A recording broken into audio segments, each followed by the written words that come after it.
Hello students, मैं इस अपने सेशन में बेल्जियम और श्रीलंका की कुछ एमसीक्यू 4 एमसीक्यू करा देती हूँ। इसमें फर्स्ट क्वेश्चन है, क्योंकि क्वेश्चन का तरीका बदल रहा है, सीबीएसई अपना पैटर्न बिल्कुल चेंज कर रही है। इसमें असर्शन और रीजन रहेगा। असर्शन और रीजन में क्या होता है, एक स्टेटमेंट असर्शन का होगा और वो जो असर्शन होगा मतलब पूर्व धारणा जो होगी उसका एक रीजन होगा कि इसकी वजह से। और आप एक बात याद रखना, आपको कितनी भी चीजें पहले से पता हो और कितनी भी चीजें वो चीजें सही थी, बट आपको जो क्वेश्चन में जो असर्शन में दिया होगा उसी के अकॉर्डिंग रीजन का आंसर देना होगा। फिर इसमें 4 ऑप्शन होते हैं। पहला ऑप्शन, 4 ऑप्शन में A, B, C, D, 4। अब ये ऊपर नीचे भी हो सकते हैं। जैसे एक होगा both A and R R correct, मतलब assertion and reason both are correct and reason is correct explanation of A। इसमें ये होगा कि रीजन जो होगा वो करेक्ट एक्सप्लेन कर रहा है A को। और B ऑप्शन होता है इसमें both A and R correct, but अब इसमें भी करेक्ट है और फर्स्ट वाले में करेक्ट है, बट B नंबर में होगा R is not correct explanation of A। Means जो रीजन है वो A को, असर्शन को करेक्ट एक्सप्लेन नहीं कर रहा है। And C option A is correct but R is incorrect. And D option is A is incorrect and R is correct. अब ये चारों ऑप्शन ऊपर नीचे हो जाते हैं, तो उसमें पर्टिकुलर यही नहीं कि A में यही पूछा जाएगा तो आप रट के गए और उसको ही आपने मार्क कर दिया। अभी मैं असर्शन आपको रीड कर रही हूँ। The French speaking community was rich in comparison to Dutch speaking community in Belgium. अभी मैंने अपने कल वाले ही वीडियो में बेल्जियम के बारे में बताया था कि सक्सेसफुल डेमोक्रेसी इन बेल्जियम। तो बेल्जियम में क्या था कि वहाँ पे अदर लैंग्वेज स्पीकर्स थे, बट फ्रेंच स्पीकर्स आपके 59% थे और डच स्पीकर आपके 40% थे, बट उन्होंने दोनों को ही प्रायोरिटी दी थी। लेकिन हाँ, जो वहाँ पर ज्यादा जिनकी मेजोरिटी थी फ्रेंच स्पीकर्स की, वो ऑलरेडी उनके पास पहले से राइट्स थे और डच के पास राइट्स नहीं थे। अगर डच के पास राइट्स होते तो क्यों वो अपने अधिकार मांगने के, अपने राइट्स मांगने के लिए आगे आते। हाँ, जब उन्होंने अपने राइट्स की बात रखी तो वहाँ की गवर्नमेंट ने उनको इक्वल राइट्स भी दिए। तो यहाँ पर क्या है, the French speaking community was rich in comparison to Dutch speaking community in Belgium. अब आप पूरे चैप्टर में ये देखेंगे कि रिचनेस की कहीं बात ही नहीं आई थी, सिर्फ मेजोरिटी और माइनॉरिटीज की आई थी। लेकिन सिंपल सा है कि जिनको सरकारी नौकरी मिल रही होंगी, सारे ऑफिसर्स वो बन रहे होंगे, हर एक अथॉरिटी उनको होगी, ऑलरेडी उनके पास पैसा रहेगा। तो यहाँ पर ए ऑप्शन जो असर्शन है वो पूरा कम्प्लीटली करेक्ट होता है कि the French speaking community was rich in जो फ्रेंच स्पीकिंग कम्युनिटी थी वो डच स्पीकिंग कम्युनिटी की कंपैरिजन में रिच थी, इज करेक्ट।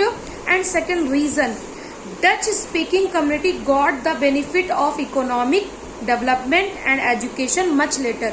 जो डच स्पीकर्स थे उनको economic development, means economic development का मतलब होता है बिजनेस करने का अधिकार, या अपना जो भी वो और भी अदर चीजें वो करना चाह रहे वो, सरकारी नौकरी में भी उनको, या फिर जितने भी विधानसभा, विधान परिषद, गवर्नमेंट में जितनी भी एजेंसी से ऑफिसेस हैं उनमें भी उन्हें एक स्थान मिलना। और एजुकेशन मतलब राइट टू एजुकेशन भी उन्हें थोड़ा टाइम बाद मिला था। सो A and R both are correct and R is the correct explanation of A. So our answer will be A. A is correct. And second is, which of the following group is in majority in Sri Lanka? अब हम लोग आते हैं श्रीलंका में। इसमें 4 options मैं दूंगी, but आप बिल्कुल सिंपल से याद रखना कि जो आपकी श्रीलंका की जो प्रायोरिटी थी, जो श्रीलंका में मेजोरिटी थी, वो सिंगली भाषा वालों की थी, ठीक है। लेकिन जो आपका तमिलनाडु है, तमिलनाडु में तमिल बोला जाता है और वो थोड़ा सा श्रीलंका, जितने भी वहाँ के फिशिकल्चर्स करने वाले मछुआरे होते हैं वो आते जाते रहते हैं, तो बहुत सारे उनके रिलेटिव्स भी रहते हैं, उनका व्यापार भी वहां पर चलता रहता है। सो आप एलिमिनेट भी कर सकते हो ऑप्शंस को। जैसे ए ऑप्शन है Tamil speakers, second is singly speakers and third is Telugu speakers and fourth is English speakers. वहां पर इंग्लिश स्पीकर्स भी थे, सिंगली स्पीकर्स भी थे, तेलुगु भी थे, तमिल भी थे, बट यहाँ पर सबसे अगर आप मेजोरिटी में जाते हो तो वहां पे सिंगली स्पीकर्स थे। And third question, which one of the following ethnic community is in majority in Sri Lanka.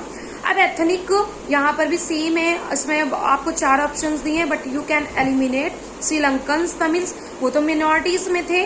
Muslims मिनॉरिटीज में थे, इंडियन तमिल्स मिनॉरिटीज में थे, सिंगली जो थे वो मेजोरिटी में थे। सो अवर डी ऑप्शन इज करेक्ट। और ये देखो 2022 में आया है। और जो मैंने इसके पहले क्वेश्चन बताया कि majority in Sri Lanka Sinhala speakers 2025 में आया है। Which one of the following is a major caste group of Sri Lanka. अब इसमें 4 ऑप्शन है, 4 ऑप्शन में 2-2 इसमें कास्ट ग्रुप है। First is Christian and Tamil, Christian भी वहां थे, तमिल भी थे। सेकंड बुद्धिस्ट एंड हिंदूज, आपको पता है कि जब आपका नेपाल के लुम्बिनी से होते हुए यूपी, बिहार, भूटान और फिर जो बौद्ध धर्म के लिए प्रचार प्रसार करने के लिए अशोक के जो बच्चे थे डॉटर एंड सन, वो भी श्रीलंका गए, तो बुद्धिज्म भी वहां पर है ही। Then C number is Sinhali and Tamil and fourth is Sinhali and Christian. अब आपका माइंड में सेंस में आ रहा होगा कि यहाँ पर कौन सा ऑप्शन सबसे अच्छा मतलब सही करेक्ट होगा, सिंगली और तमिल, क्योंकि तमिलनाडु उसके टच में आता है। तो तमिलनाडु में तमिल मेजोरिटी में है तमिल लैंग्वेज, तो वो लोग आते जाते रहते हैं। तो यहाँ और श्रीलंका में सिंगली भाषा वाले लोग हैं, तो यहाँ पर कौन सा ऑप्शन करेक्ट हो जाएगा, सिंगली एंड तमिल। अंडरस्टैंड। मैंने इसमें 4 आपको एमसीक्यू करा दिए हैं और ये 2025 में 2 आए हुए हैं। और ऐसा नहीं कि रिपीटेड नहीं होता है, और नहीं भी होगा तो कहीं ना कहीं से उससे कनेक्ट ही है।